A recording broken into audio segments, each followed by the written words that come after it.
दोस्तों, सीरिया के अंदर जो कुछ भी हो रहा है वो अनइमेजिनेबल है। सीरिया का नक्शा पिछले सिर्फ 10 से 12 दिन के अंदर जितनी तेज़ी के साथ बदला है वो एक ऐसी चीज़ है कि जिसको नामुमकिन, या अगर नामुमकिन से भी कोई बड़ा वर्ड है वो कहा जा सकता है। ज़्यादा नहीं, सिर्फ 15 दिन पहले भी अगर आप किसी इंसान को इस चीज़ के बारे में बताते कि ऐसा होने वाला है तो वो यकीन करना तो दूर बल्कि आपके ऊपर हंसने लगता। मगर ये सब कुछ न सिर्फ हो रहा है बल्कि पूरी दुनिया अपनी आंखों से ये इतिहास बनता हुआ भी देख रही है। लेकिन साथियों, टर्की, अमेरिका, इजराइल और सऊदी अरब की मदद से ये जो सीरिया के अंदर असद गवर्नमेंट, हिजबुल्ला, ईरान और रशिया के खिलाफ एक ऑपरेशन शुरू किया गया है,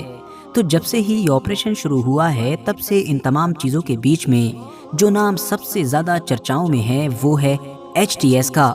हर तरफ HTS की चर्चाएं हैं, और हो भी क्यों ना, क्योंकि यही तो वो फौज है कि जो इस पूरे ऑपरेशन को असद गवर्नमेंट के खिलाफ लीड कर रही है। ज़्यादातर लोग तो इतने दिन गुजर जाने के बाद भी कंफ्यूज हैं कि आखिर ये HTS है कौन, इसका इतिहास क्या है, इसके अंदर कौन लोग मौजूद हैं, इसके अंदर लड़ने वाले फाइटर्स कौन हैं, इसके कमांडर्स या लीडर्स कौन हैं, और आखिर क्या वजह है कि जब ये खुद भी एक मुस्लिम फौज है तो ऐसे वक्त में असद गवर्नमेंट ईरान, रशिया और हिजबुल्ला के खिलाफ ऑपरेशन चला रही है कि जिस वक्त इजराइल को सबसे ज़्यादा फ़ायदा तो फ़िलिस्तीन को सबसे बड़ा नुकसान उठाना पड़ रहा है। आखिर इन लोगों के सरों पर अंदरूनी तौर पर हाथ किसका है? और अगर ये लोग पूरे सीरिया के ऊपर कब्जा कर लेते हैं और कब्जा करके हुकूमत भी बना लेते हैं कि जैसा कि अब महसूस भी होने लगा है, तो आखिर फिर फिलिस्तीन के साथ क्या होगा? तो चलिए अब इन सारे सवालों के जवाब भी जानने की कोशिश करते हैं। RH नेटवर्क के नॉलेजेबल फ्रेंड, सबसे पहले तो आप लोग ये बात जान लीजिए कि इस वक्त ये जो पूरी कैंपेन चल रही है इसके अंदर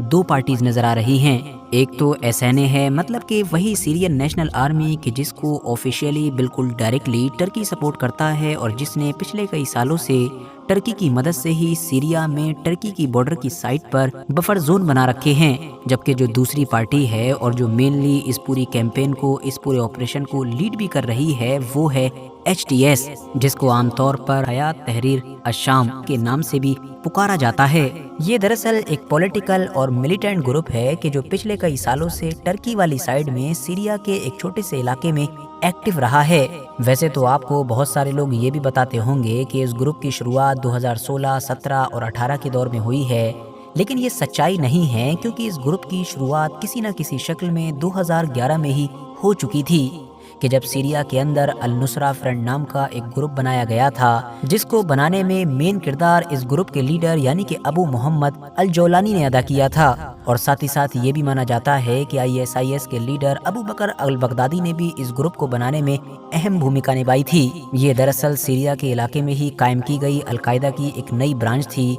जिसका मकसद ये बनाया गया था कि किसी तरीके से सीरिया में मौजूद बशर अल असद की हुकूमत का तख्ता पलट किया जाए और फिर यहाँ पर एक इस्लामिक कैलिफेट यानी कि उनकी अपनी विचारधारा की एक इस्लामिक खिलाफत कायम की जाए। 2011 में शुरू होने वाली सीरिया की जो सिविल वॉर थी, अल नुसरा फ्रंट 2012 में ही उसमें शामिल हो चुका था, और फिर इसने चाहे ISIS हो या फिर अलकायदा हो, सभी के साथ मिलकर अलग अलग जगहों पर जंगें लड़ी। वैसे आपको बता दूं कि चाहे इस ग्रुप के लीडर अल जौलानी की बात हो या फिर खुद इस ग्रुप की भी बात कर ली जाए, तो पूरे ही दौर में इन दोनों के अंदर काफ़ी उतार चढ़ाव देखे गए। पहले तो ISIS से दूरी हुई, बाद में अलकायदा से भी इन लोगों ने अपने आप को पूरी तरीके से अलग कर लिया, और फिर बाद में 2017 के दौर में कि जब सीरियन सिविल वॉर का नक्शा लगभग पूरी तरीके से बदल चुका था, तब इस ग्रुप के लीडर मतलब कि अल जौलानी ने अपने आप को अलकायदा से पूरी तरीके से अलग करके अपना कनेक्शन तोड़कर बहुत सारे छोटे बड़े ग्रुप को मिलाकर एक नए ग्रुप की बुनियाद रखी, जिसका नाम रखा गया HTS, मतलब कि हयात तहरीर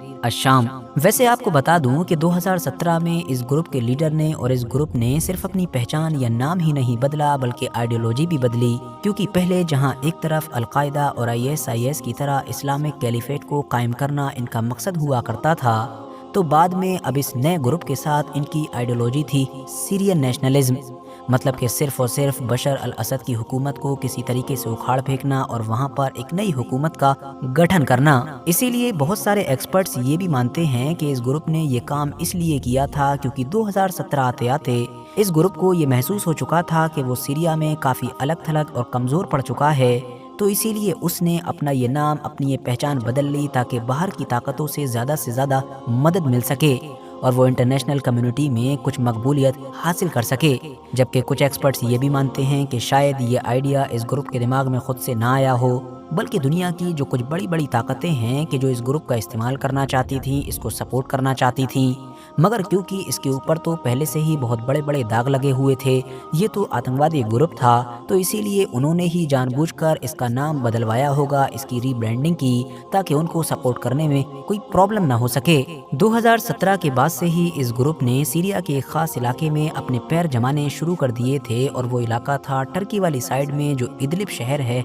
उसके आसपास का। वहाँ पर इन्होंने अपनी प्रॉपर एक गवर्नमेंट भी कायम की जो अभी तक चलती आ रही है। वहाँ की इकोनॉमी, वहाँ के सारे मामलात, वहाँ की ज़मीन से निकलने वाला तेल, सब कुछ यही लोग कंट्रोल करते आए हैं। वक्त गुजरता गया और फिर जैसा कि हम जानते हैं कि साल 2020 में टर्की और रशिया की कोशिशों से सीरिया के अंदर सीज़ फायर हुआ। वो सारे ग्रुप, वो सारी ताकतें कि जो इस वॉर में लड़ रही थी, उनको वहीं पर रोक दिया गया कि जहां पर वो उस वक्त हुआ करती थी। सीज फायर के वक्त अनऑफिशियली ऐसा महसूस हो रहा था कि असद गवर्नमेंट की जीत हो चुकी है, क्योंकि किसी दौर में लगभग खत्म मानी जाने वाली ये गवर्नमेंट अब रशिया और ईरान की मदद से 60 से 61% के करीब पूरी कंट्री का एरिया कवर कर रही थी, जो 2024 तक कायम रहा। मगर फिर साल 2024 और नवंबर के महीने में बिल्कुल आखिर में कि जब इजराइल और हिजबुल्लाह के बीच सीज़फायर हुआ ही था, अचानक से इसी HTS नाम के ग्रुप ने अपनी कैंपेन शुरू कर दी और उस सीज़फायर को पूरी तरीके से तोड़ डाला। महसूस तो ये हुआ कि शायद किसी बड़ी ताकत के इशारे पर इन्होंने ये हमला शुरू किया है, थोड़ी बहुत झड़प होगी और फिर कुछ दिनों के बाद ख़त्म हो जाएगी। और वैसे भी ये एक सरप्राइज़ अटैक था, तो जाहिर है सरप्राइज़ अटैक में कम वक्त के अंदर एक बड़े एरिया को कंट्रोल में ले लेना कोई बड़ी बात नहीं होती है। मगर ये जो कुछ भी सोचा जा रहा था, सब कुछ गलत साबित हुआ, क्योंकि जैसे जैसे एक एक दिन गुजरता गया, बल्कि मैं कह सकता हूँ कि जैसे जैसे घंटे गुजरते जा रहे थे, इस ग्रुप की स्पीड कम होने की बजाय बढ़ती चली गई। और जिस तेजी और आसानी के साथ इन्होंने सीरिया के एक बड़े हिस्से को कब्जाना शुरू किया, उसे देखकर बिल्कुल ऐसा महसूस हो रहा था कि मानो असली जंग नहीं बल्कि ये कोई वीडियो गेम चल रहा हो। और अब के जिस वक्त ये वीडियो रिकॉर्ड किया जा रहा है, दमिश्क को छोड़कर लगभग सीरिया के ज्यादातर मेन इलाके इस छोटे से ग्रुप के अंडर में आ चुके हैं, और माना जा रहा है कि शायद चंद घंटों के अंदर या अगले कुछ दिनों के अंदर असद गवर्नमेंट पूरी तरीके से कोलैप्स कर जाएगी। अब अगर कुछ खास फैक्ट्स पर नजर डालें तो सच्चाई तो यही है दोस्तों कि ये एक ऐसा ग्रुप है कि जो लंबे वक्त से सिर्फ टर्की या फिर इनडायरेक्टली अमेरिका की मदद पर ही जिंदा रहा है। नाम भले ही बदल लिया गया हो और उसकी रीब्रांडिंग भी कर दी गई हो, लेकिन आखिर इसकी जड़ें तो ISIS और अलकायदा से ही जाकर जुड़ती हैं। इसके चाहे ज्यादातर फाइटर्स हों या फिर खुद इस ग्रुप के कमांडर्स, इवन मेन लीडर भी हो, उन सभी का ताल्लुक पहले ISIS और अलकायदा से रहा है। और हैरानी की बात तो ये है कि अब बहुत सारी नई रिपोर्ट्स ये भी इशारे दे रही हैं कि इन लोगों की इस कामयाबी के पीछे कहीं ना कहीं यूक्रेन का भी हाथ है। मतलब इन लोगों को यूक्रेन की बड़ी मदद मिली है, यूक्रेन के बड़े बड़े कमांडर्स ने इनको ट्रेनिंग दी है, और मुमकिन है कि इनको यूक्रेन में ले जाकर ही ट्रेनिंग दी गई हो। अब जहां तक सवाल है फिलिस्तीन का, कि आखिर फिलिस्तीन का क्या होगा, तो दोस्तों जैसा कि आप लोग खुद भी पिछले कुछ दिनों के अंदर बआसानी अलग अलग खबरों को देखकर या अलग अलग तरह की रिपोर्ट्स पढ़कर ये जान ही चुके होंगे कि वैसे तो सीरिया की जो बशर अल असद की गवर्नमेंट है वो भी बेगुनाह नहीं है। इस गवर्नमेंट का जुल्म व सितम और इस गवर्नमेंट की तरफ से किए गए वॉर क्राइम्स जग जाहिर हैं। मगर फिर भी अगर फिलिस्तीन में होने वाली मौजूदा जंग के पर्सपेक्टिव से देखा जाए तो हो न हो असद गवर्नमेंट ही वो ताकत थी कि जो ईरान का हमास और मेनली हिजबुल्लाह के साथ कोऑर्डिनेशन करा रही थी। मतलब ईरान का इजराइल के खिलाफ जो पूरा एक एक्सिस ऑफ रेजिस्टेंस है, उसका जो गढ़ है, या कह सकते हैं कि जो उसकी सप्लाई लाइन है, वो दरअसल इसी सीरिया से होकर गुजरती है। हालांकि हम लोग ये भी नहीं कह सकते हैं कि अगर सीरिया से बशर अल असद की गवर्नमेंट चली जाएगी तो ईरान और उसका जो प्रॉक्सी है मतलब कि हिजबुल्लाह, उनके बीच सप्लाई लाइन पूरी तरीके से ही खत्म हो जाएगी, हथियार पैसा कुछ पहुंच ही नहीं पाएगा। हो तो तब भी पाएगा, लेकिन हाँ ये काम मुश्किल बहुत हो जाएगा। अब सवाल आता है कि आखिर इजराइल का क्या, मतलब ये जो नया ग्रुप सीरिया पर कंट्रोल हासिल कर रहा है, ये इजराइल को लेकर क्या सोचता है। तो वैसे तो दोस्तों इस ग्रुप ने हमेशा इजराइल को लेकर ज्यादातर खामोशी ही बनाकर रखी है और ज्यादा कुछ ऑफिशियली कोई बयान दिया ही नहीं है। लेकिन फिर भी पर्दे के पीछे क्या चल रहा है इसका अंदाज़ा पिछले कुछ दिनों में होने वाली कुछ एक्टिविटीज से लगाया जा सकता है। मिसाल के तौर पर इस ऑपरेशन को शुरू करने की जो टाइमिंग है वो पूरी तरीके से शक के दायरे में है, क्योंकि अगर ये ग्रुप ईरान, असद की गवर्नमेंट और हिजबुल्लाह को अपना दुश्मन मानने के साथ साथ इसराइल को भी छोटा मोटा दुश्मन भी मान रहा होता तो एटलीस्ट अपने इन दुश्मनों पर दूसरे दुश्मन के फायदे के वक्त हमला नहीं करता। और फिर साथ ही साथ अगर आप लोग इजरायली मीडिया पर भी नज़र डालेंगे कि सीरिया को लेकर पिछले 10-15 दिनों से उनके मीडिया में क्या छप रहा है, क्या चल रहा है, वो भी आपको काफ़ी चौंका देगा। मिसाल के तौर पर इसराइल का जो एक मशहूर अखबार है या कह सकते हैं कि मीडिया ऑर्गेनाइजेशन है, मतलब कि टाइम्स ऑफ इसराइल, उसका भी एक आर्टिकल है जिसमें ये दावा किया गया है कि एचटीएस के एक मेंबर ने इंटरव्यू में खुले तौर पर मीडिया पर्सन से कहा है कि इसराइल को हमारी इस ऑपरेशन में एयर स्ट्राइक्स वगैरह के जरिए से मदद करनी चाहिए। और वैसे भी अगर आप लोग थोड़ा बहुत भी सर्च करेंगे तो आपको इस ग्रुप से जुड़े हुए लोगों की तरफ से दिए गए कुछ ऐसे पुराने बयान भी मिल जाएंगे कि जिसमें इन लोगों ने पूछे जाने पर इशारों इशारों में ये जवाब दिया कि आसपास की चाहे वो कोई भी ताकत हो, हमको किसी से कोई प्रॉब्लम नहीं है, हम हर किसी के साथ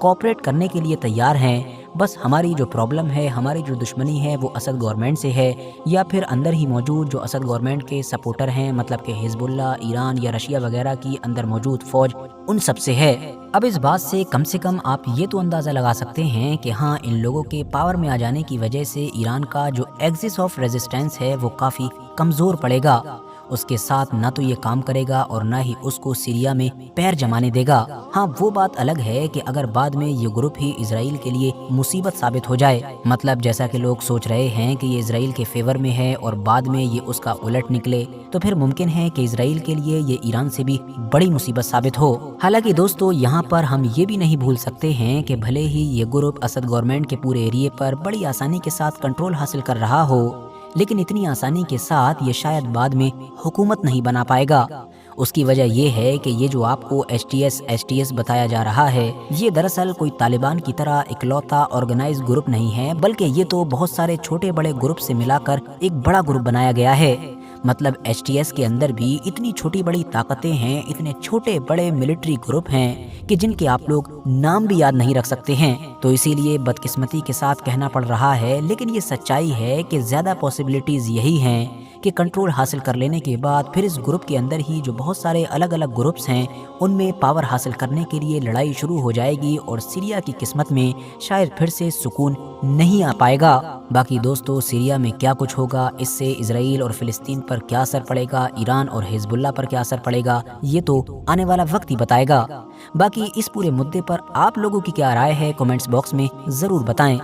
वीडियो अगर इन्फॉर्मेटिव लगी हो तो लाइक करने के साथ साथ दोस्तों के साथ शेयर कर सकते हैं, और ऐसे ही नॉलेजेबल और हिस्टोरिकल वीडियोस हमेशा देखने के लिए हमारे इस चैनल को सब्सक्राइब करने के साथ साथ बेल आइकन को प्रेस कर सकते हैं।